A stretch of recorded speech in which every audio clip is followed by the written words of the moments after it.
So let's talk about prepper groups. And we can also, while we're at it, we can discuss what some people call the lone wolf, the individual who's going to go it alone. Um, since most of my videos are for beginners and for people who are basically new to prepping, or maybe they just want to review the basics and make sure that they have the basics right. For the sake of our discussion here, let's think of the individual guy as Tom Hanks in the movie Castaway. You have an individual who was a city, a person who was used to city life. He was totally dependent upon modern technology, and he was a hardworking individual who did his job well, but he was immersed in cutting edge modern technology. And all at once, he crash landed in the middle of the Pacific, and everything was yanked away from him. And he was all alone, marooned on an island, and he had to figure out how to survive. So that's kind of like I would view a person who is just starting out prepping. They're thinking, oh my goodness, the shit hits the fan. How am I going to become Tom Hanks at first, and then like 6 months or a year later, they cut to a scene and they show him how he's lost weight, how he's in shape, how he has transitioned into a hunter-gatherer, and he's actually doing quite well, except maybe for a few psychological problems. For example, we learned in the movie that he, contemplated suicide. So it was. I enjoyed the movie. I mean, I know it's not totally real life. Some of it's kind of fanciful. But as far as the lone guy goes, I think that is a pretty good movie to take the first baby steps into understanding what you're up against in a shit hit the fan situation. Of course, there's much more complex things like that. The lone guy may have to encounter other groups, other people who want to take away whatever resources he's acquired, or um, you know, uh, and some people even think that it would go so far as to maybe conscripting or enslaving um, individuals and forcing them into a group. So the lone guy has quite a bit to think about. We are not going to go into too much of that. So let's talk about the group. Okay, in my opinion, you kind of want to think of Star Trek. When it comes to a group, the people who wrote Star Trek had a pretty good idea of the type of group necessary to go out into the quote unquote, the final frontier, where you're basically on your own and you're trying to survive and you're trying to understand your environment and the various situations you find yourself in. So in Star Trek, they had the captain, of course. He would be the leader of the group. And so if you have a group, it would be good to have one or two people, or perhaps more, with some type of leadership qualities. Then you had Spock. Spock, in my opinion, was probably the most important individual in that group. I mean, he was erudite, he was a polymath. When it came to solving problems, Spock was basically the go-to guy to get information and help come up with some type of a solution. Of course, coming up with a solution in Star Trek was often a group effort, and that's true in real life. But I like Spock because he kept a cool head. He was highly intelligent.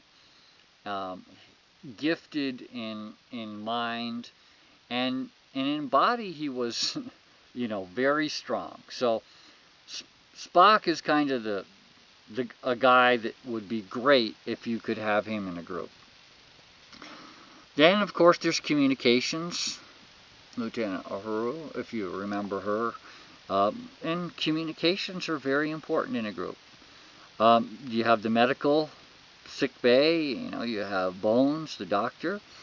Then you have the engineer. Of course, if you're trying to survive in a shit hit the fan situation, it's great to have a good engineer, especially somebody who is versatile and who can adapt and who can tinker around and have makeshift expedient fixes.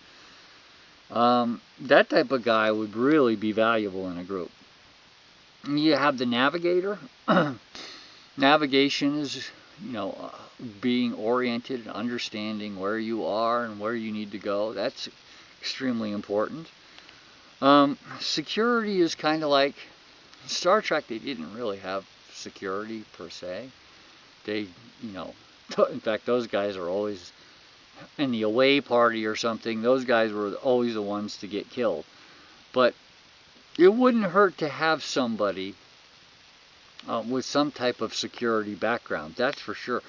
And if you ended up in a firefight or something, it might be good to have somebody with a military background.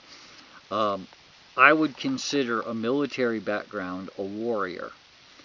Somebody who is special forces or something. That's even beyond really security. So to have a security guy and maybe a warrior in your group, that wouldn't be a bad thing.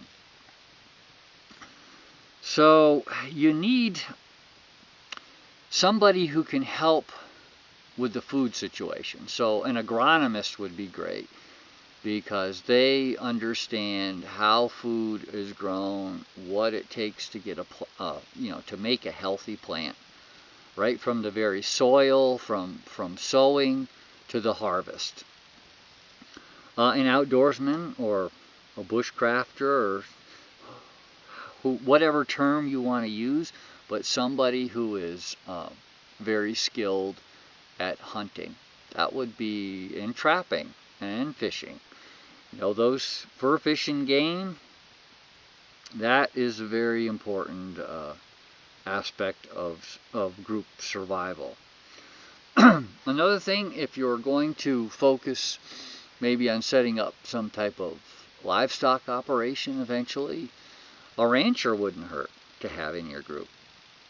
So anybody with animal husbandry skills, ranching skills, veterinarian skills, that's not a bad individual to have.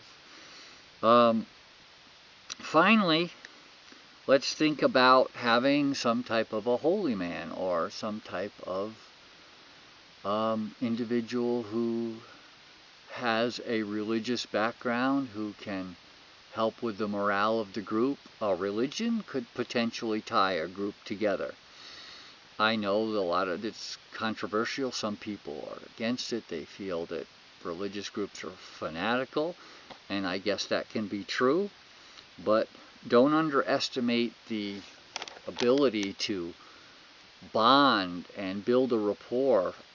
People who have the same religion or the same belief system, if it's just even Christianity, they can sometimes do well as a group. And then to have somebody who organizes that religious activity would be good. You could also, if you had a large enough group and you could afford the extra food and somebody who might be an entertainer. Group morale, to me, maintaining morale and having a positive attitude and not being dejected and beat down like a shit hit the fan situation could do to a group. If it got beat down enough, it could potentially come apart at the seams. If you had somebody that could crack some jokes or that was really good at keeping people's morale up entertaining people, maybe on a musical instrument even, that wouldn't be a bad person to have around. Of course, I'm sure that you can think of other people that you would also want to add to the group, but that would be my core group, the core suggestions, kind of like the dream team is what I outlined here. So that's it for now. This is Guide Prepper, somewhere very close to the Grand Canyon. Hoping you're having a good day, and I'll talk to you later.